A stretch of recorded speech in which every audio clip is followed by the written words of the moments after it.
To lead in a world that never stops evolving, you need insights from those who are driving change. Welcome to Breakthrough Innovations, where we bring together the top leaders and innovators who are reshaping their industries. I'm JL Heather, the Principal Executive Coach at Center, and in each episode, I sit down with game-changing executives who share the strategies, insights, and challenges that fuel their success.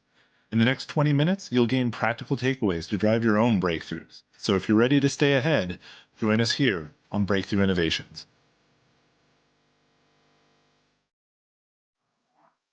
Hello, everyone. Welcome to this episode of Breakthrough Innovation. With us today is Trice Alford, the Senior Director of Marketing at ShotTracker, a fractional CMO and strategist at Foundation Magnetic, and an advisory board member at Dumbarton Corporation.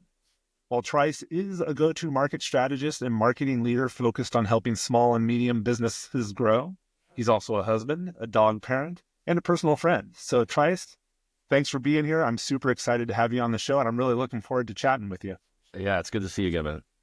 Awesome. As always, we kind of start with what's your journey, what's your story, and how did you get to your current role? Yeah, I mean, at this point in my career, the journey feels long, like it feels like a long process. But what's interesting, I think, as I reflect back on it is, like how it kind of comes in stages and the places where maybe it shifted. And I think for me, that's probably the best part of the journey.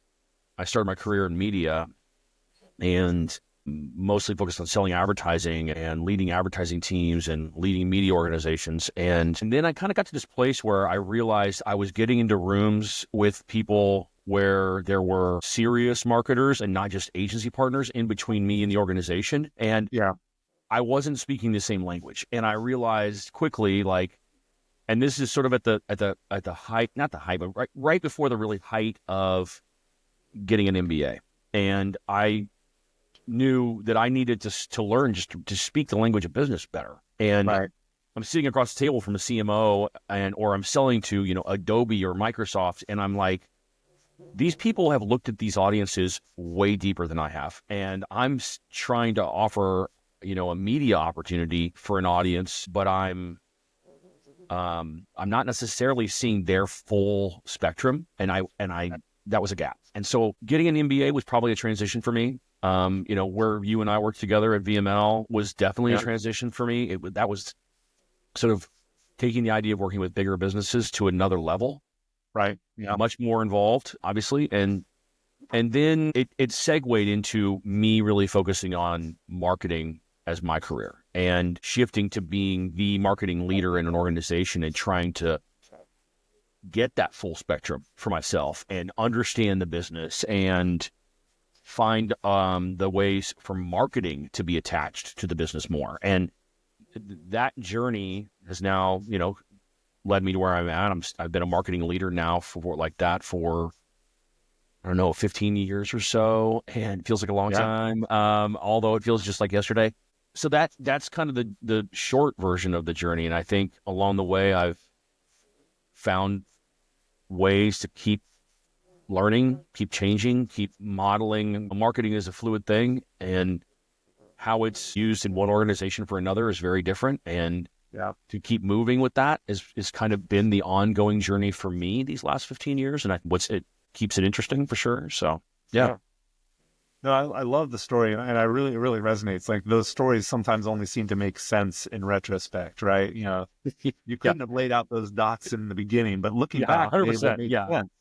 So that works out well. You said something earlier when we were talking about innovation, about how innovation isn't always the big things. Yeah. And this really resonated with me. But sometimes innovation is all the small things that really bring it to life. I want to recreate some of that conversation here and maybe tell us a little bit more about your perspective there. Yeah. I mean, you and I have talked about innovation a number of times, and, I don't necessarily always think about innovation as the big change, the big shift. I think in organizations, you look for ways to just do things differently or better, or, in your careers or, inside your own team, whatever. I think that's really, really important. There are millions of opportunities to make something incremental, an incremental innovation have an impact. And if you think about those little things like that as innovation, not just change to change, and more as a way to get better and smarter, I think you kind of lean into the idea a lot. And I think that's really vital. I'll give you a really, really ancient and bad example, but I went to work for an organization right after VML, and they were a consumer-facing organization in home services, and they had never sent a customer an email. Oh my. Not that they one-on-one, transactional, sort of like, here's your person scheduled to be at your home at this time, but it was coming from a person and not a system. And they never sent any kind of marketing email at all to like speak to customers that they hadn't talked to in 5 years. And, they had hundreds of thousands of people in their database across the country. And I was like, we're doing this in my first quarter. Like, I mean, it might suck, but at least we're going to try. And it's going to be like the least expensive thing we'll probably do, because email is cheap. Yeah. And lo and behold, massive ROI, because you're talking to customers you haven't spoken to in a while. Just the idea of thinking about your customer and their life cycle was not in their marketing at all. And like when you say it like that, it sounds so dumb not to have done that. But organization, they didn't have manpower. They didn't have anybody whose purpose was to think about that. And just that little thing became a very measurable opportunity. And not that it created, this gigantic windfall of revenue, but it just opened the door to the idea that we can speak to customers whenever, and that we should be innovating and changing the way we do things to say, let's speak to them in regularity. And, maybe not a monthly email, but, maybe like a 1-year anniversary of the last time they had an appointment, to remind them, hey, if you need something, we're here to help you. Whatever, right? So little things like that, they stack up, and they change the way an organization does things. And what I love about that is it highlights the importance of outside opinions. Yeah. So like we do design sprints, which brings together, a team of cross-functional people. Right. 9 times out of 10, those people have never worked together before.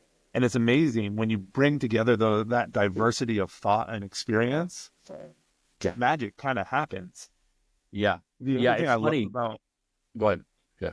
The other thing I love about what you said is sometimes those small innovative steps help open the floodgates, help open people's minds to bigger possibilities. It helps eliminate some of the fear. Yeah, I think, they eliminating the fear, that's the thing. Right. They know that the answer's right there, and they know what the answer is, but they need someone to validate it. Like, it's not an opinion of one. So the idea that you're like, I worked on a project earlier this year, and, sort of help a sales team sort of figure out, maybe how to realign a little bit differently, or talk to customers differently, or things that were important to customers. And what did I do? I just talked to a bunch of customers. That was the answer. They told me everything. I just did it in some different kind of scale. And I was very specific, obviously, about what I was talking about. But lo and behold, they tell you everything. And you're like, hey, man, you didn't need me. But, I'm glad you did. But your point, you brought in somebody from outside to give your perspective, to validate your opinion, and also maybe ask some things that you wouldn't have thought of asking. And then, here are the, top 5 things that need to be done right now to change your relationship with your customers.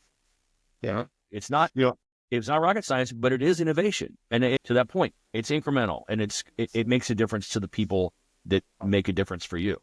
Yeah. I think, there's a class of consultants that can be very successful by just going into organizations and giving them permission to do what they wanted to do. And to some extent, 100%. Creating an environment where the security exists to allow people to do that without the outside influence is important. And I'm curious, this safety, that like, what does that look like, feel like how do you get there? Oh, man. Well, my recent experience about it, I think in a lot of ways, you sort of have to show people inside the organization that they can trust you to not put them in an awkward situation, and that you understand them. And some people have, more walls up than others. Like right Sure. before the show, we were talking about the example, in some recent stuff. And that's so everybody understands, right? Like a new creative director and I came into Shot Tracker, and we were challenged by some really difficult expectations of output. And as new people who didn't know, the freshest eyes and the freshest outside perspective, which was great, but also the least knowledgeable inside. And we had to build trust, and we had to show them eventually that we could be people that are responsible for making this bigger shift, and in our brand, in our output, in our creative process. And that's that takes time. Some people give you permission right from the get-go, right? Some people, when they like an outside partner, consultant, an agency, they know they're paying for expertise, so they relinquish control immediately because that's their job. And so it depends, right? Like, but I think a lot of it is figuring out how they will allow you to build trust, and it's hard to find what that is a lot of times. But I think being that candid about it and like, tell me how I can do this. Like, Authentic. be as honest as you can be, as they had to, like, or once you sort of sense that that's the barrier, right? Like, identify it and speak to it, because then they may not even really know that's what they're doing. Yeah. More like a, trust based on solid communication and authenticity, right? Always great. I mean, in some ways it's that simple, even though something that simple is still really hard to do. It takes some courage to be authentic. That's a form of vulnerability. Absolutely. Absolutely. And I think it's easier when you're the new person coming in. Right. But it's also harder because you don't even understand the landscape. And you don't know what you don't know. Nobody's given you permission necessarily to be that forward almost, and so that's, I think for me, a lot of people much more direct, and I'm quintessential sort of Midwest guy where I'm like, I want to dance around it a little bit. I want to say it nicely, and then that doesn't work. And then I'm like frustrated, and then I got to say it, and I'm like, it'd be better if I just learned to just say it and make it constructive, but, be honest. Your expectation. Right. Let people know. Right. It's hard to be empowered if you don't know the context and the space you're in. Right. Yep. Yeah. So, and I love that. And like, as we're talking about this, as you kind of watch new people move into this space of innovation and marketing, like, what's your advice for up and coming leaders?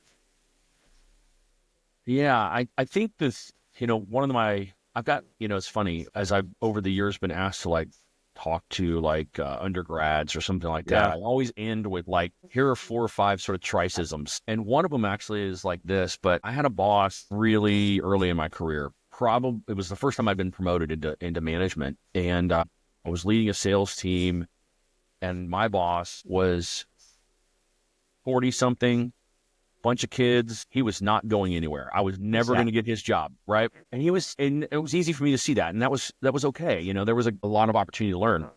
And he said to me, as I was trying to learn to work with other teams in our organization, to the other leaders, he said, you have to learn to let experts be experts. And that has stuck with me. Edwin Rothrock, shout out to that guy. I will never forget that moment. And I was like, it was the first time, even, especially outside of college, where somebody said something really smart. And I was like, damn, that's going to stick with me. And it has. I mean, that was 30 years ago, probably, or whatever, So anyway, I think that's probably the key. You bring in, whether it's outside help or whether it's inside help, you have a lot of subject matter expertise in your organization. As a leader that's maybe overall all of that, listen to people, listen to the experts in the room, take their advice, and you don't have to do all the talking. It's okay. It's better if you don't. Yeah. I mean, you'll learn a lot if you don't. And I have that struggle, but that's probably the biggest thing is listen to the experts in the room. No, that's great. And I think that goes a long ways with like tying in that vulnerability and authenticity that builds trust. Someone's going to trust you a lot more if you actually show that you can listen to them and consider what they're saying. Yeah. Yeah. No, I love that. Yeah. So Trice, this has been absolutely fantastic. I've loved it. Before we wrap up though, where can people connect with you, collaborate with you? What's the best way to get in touch? Yeah, so probably the single best way is LinkedIn. I'm super active there, maybe less so the last couple of months probably, but that's the best way to find me, Trice Alford and LinkedIn. You listed sort of my bio before. Foundation Magnetic is just my consulting business, and it's on LinkedIn as well. So that's probably the best way to find me. Awesome. Fantastic. Well, this has been great. We're extremely grateful to have had you on the show. I've enjoyed the conversation. For everyone else who listened all the way to the end, thank you. I hope this brought you some value, and I would love it if you left a rating or a review in whatever platform you're listening from. And if you know anyone who's looking to drive innovation in their marketing and scale their impact, share this episode with them or connect them with Trice. I think both would be great. And then lastly, I hope you can find one actionable thing to take from today, apply it, and let us know how it goes, because we'd love to hear about your progress. Thanks again to everyone, to Trice, and we'll see you all next time on Breakthrough Innovation. Thanks, man.